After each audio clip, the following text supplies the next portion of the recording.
Hey guys, what's up? What's going on out this morning? Good Saturday morning to you, wherever you are. Maybe it's later in the day for you.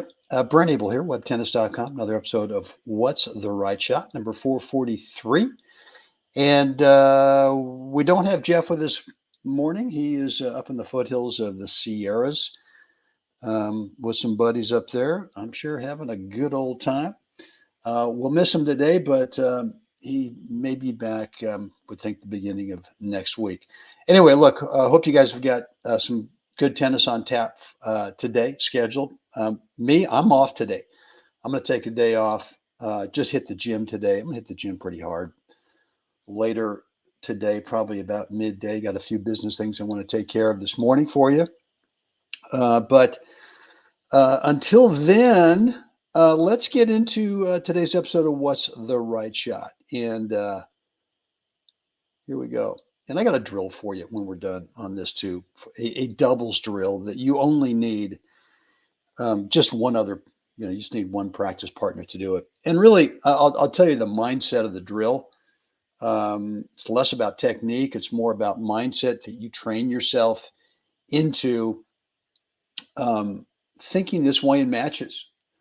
And when you do, what I've found is that it just seems to work out better in terms of actually winning more points, winning more games, winning more sets, winning more matches, especially close matches, when you think this way as opposed to differently. I'll get into that in just a second. So let's talk about the transition. And, the subtitle here is It Ain't a Beauty Contest. And Court 4, Berkeley Tennis Club. Several years ago. Court 4 at the Berkeley Tennis Club. I grew up at this club back, I've been a lifelong member. Literally, when I was born in 1948, mom and dad were already members here in Berkeley. So this is my second home. And even though we don't live in the Bay Area anymore, we live down here in the Southern California desert, I will never, ever give up my membership to this club. I'll pay whatever they ask me to pay, just because this place has given me so much. But I've seen a lot of great matches on this court. So here we go. And the theme today is really going to be that this shot right here, it's not a beauty contest, right? Whether you're playing a half volley, a semi half volley, as this one is, a first volley, could be a ball where and we've seen this before, where you put on the brakes early, you let the ball bounce up because the return kind of sits. You play a transitional shot. But I think there's too much emphasis on technique. And at some point, it becomes more just, I'm not going to call it purely athletic, but at some point it becomes all we're really trying to do is see if we can't just get this ball back cross court, right? Let's just get it cross court somehow. And then let's take it from there. And I know you guys have probably seen this point before. And really, I want to sort of reemphasize the whole reasoning for using this as an example of what's the right shot, which is, and this is the drill, right? This is the drill. Get one other guy out there. You don't need these two guys, right? And you guys are playing cross-court points, right? The alleys are good. You've got imaginary partners there. That's fine. But the whole thing here for me is that if I can make 3 shots, number one, if I can hit my serve, right? That's one. If I can somehow, whatever it takes on this one, just shove it back cross-court, wherever it is, that's 2. And then if you can make this third shot, now you're in position up here inside the service line. Whatever comes back, if you can make this shot, then you know what? The chances now go way up that you're going to put yourself in a position, either because you and your partner have got great court position as a team, or the guy just misses, right?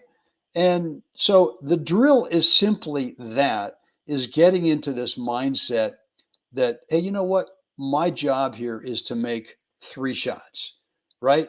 Drill 1, I got to make it. That's 2. got to make it. That's 3. And now we just kind of take it from there, right? And I think what you'll find in matches, you got to practice this, right? Again, this is just a one-on-one doubles practice drill, cross court. When you practice this mindset, all you're going to do is make 3 shots and then take it from there.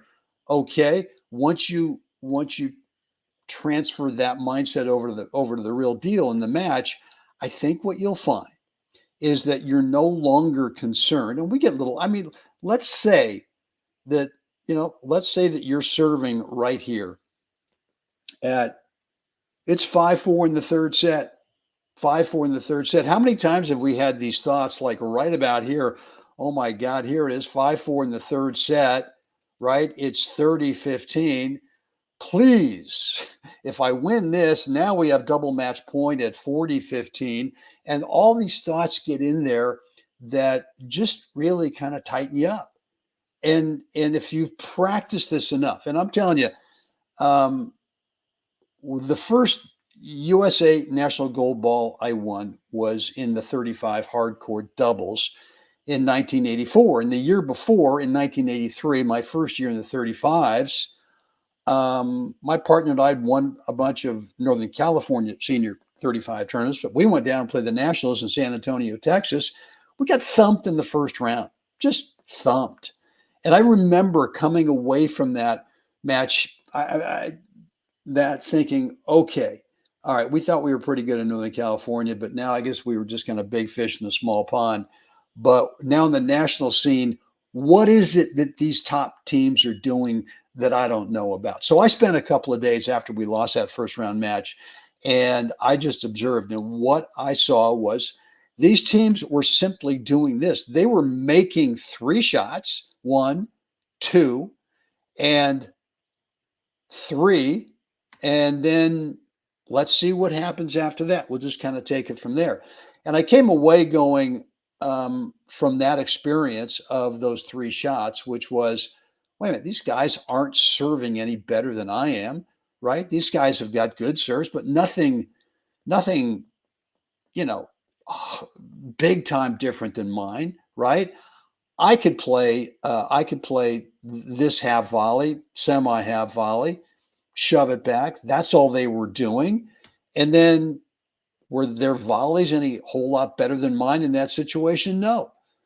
So I just kind of came away with the thought that, wait a minute, I'm putting too much pressure on myself, or we are as a team, trying to right here hit too big of a first serve that ends up being, hey, I'm throwing in a steady diet of second serves. That's not great. So let's find a way to make this first serve. And in this situation here with the half volley, the transitional shot, wait a minute, I'm trying to do too much with this shot. Maybe all I need to do is just find a way to just shove it back there, right? And keep coming in rather than trying to end the point too soon. And then the same thing here. God, do I need to go up the line with this volley? Probably not, right? In terms of a winner, and we'll take it from there. So let me take this back a little bit. So that's what I want you guys thinking about. Find yourself a practice partner out there, right? And you guys just play some cross-court points. That's all that you need to do. You don't need to have 4 guys on a doubles practice court, whether you're doing drills or if you're doing drills, to be able to make it effective. You just don't need that. Get one other guy and get really good at playing cross-court points. And to sort of follow up on why I brought up that 35 hardcourt thing, the first year in 1983, got thumped in the first round nationals. Next year, after coming back from that experience in 1984, my partner and I played cross-court doubles points probably 3 times a week, I would say, on minimum, for probably an hour and a half. And we just kept doing it, right? Maybe probably, I wouldn't say literally every other day, but pretty darn close. And we just got really good at that whole feeling of just going, you know what? We don't need to end the point prematurely. Don't need to do it on the serve. Don't need to do it on that transitional shot. And probably, unless it's a fat sitter on that third ball, we don't need to end the point right then and there. And so we did that. And what's the next thing? You know, we go into the 1984 hard court. We're unseeded. It's a full draw, 64 teams. There were no buys. We were unseeded, and we end up winning the tournament. You got to win 6 matches, right?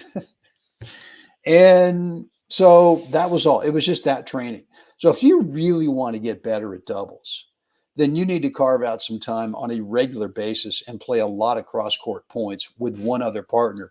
You serve for 10 minutes, right? And then you switch sides. And if you got a regular doubles partner and that regular doubles partner plays one side when you guys are returning and you play the other side, just most of the time, serve to that side. I'm not saying you should do it all the time. I mean, you should be, as a server, be able to switch around a little bit and be able to serve to both sides. But most of the time, serve to the side that your partner plays, and then switch it up. And spend some time serving with, if you guys are both right-handed, go out there on a sunny day. And, if one of you is better serving into the sun, practice that, right? If one of you has got a bigger serve, I mean, much bigger serve than your partner, I've always thought, why would you compromise that bigger serve and put him on the sunny side? I typically go, if I'm playing with a partner's got a bigger serve than I do, I'm saying, dude, I'm serving into the sun. I'm serving with the sun. I'll find a way, because I don't want to compromise our big serving partner with that. That's a little off topic. But in the end, guys, get out there, one-on-one doubles. It's the best practice situation you can find. And all you need is one guy to do it, right? If it's not your doubles partner, that's fine. Not your regular doubles partner, fine. Find someone else who wants to work on it. And 3 shots. Make those first 3 shots. And I guarantee your doubles is going to get a whole lot better. All right, guys, hope this has been helpful today. Let's kind of work our way through the rest of the video here. And look, any comments, any questions, remarks, feedback down below in the comments area, let me know. Want to keep the conversation private, we can do that. Brent at WebTennis.com. Hope this has been helpful today. If so, like the video, make sure you're subscribed to the YouTube channel and click that notification bell as well, so you're always alerted every time I go live like today and or upload pre-recorded content. And look, if you're new, welcome. I've got something for you. It's a free training, 20-minute video. It's private, but you can get access to it over at WebTennis.com. All you got to do is drop in a first name and an email address over there, and you'll get access to this free 20-minute video course on what I think is a big-time game changer if you will practice this. And that is, how do we manage the 80% of our matches, whether it's singles or doubles? 80% of the time in matches is spent between points or side changes. And if you don't manage that time, if you let your brain, your mind just kind of wander, we tend not to play the points as well as we do if we really have a very specific 4 parts, my 4 parts between points routine, a step-by-step system. When you manage that time well, the 80% of the match, you tend to play consistently at the very top of your current skill level, point in and point out.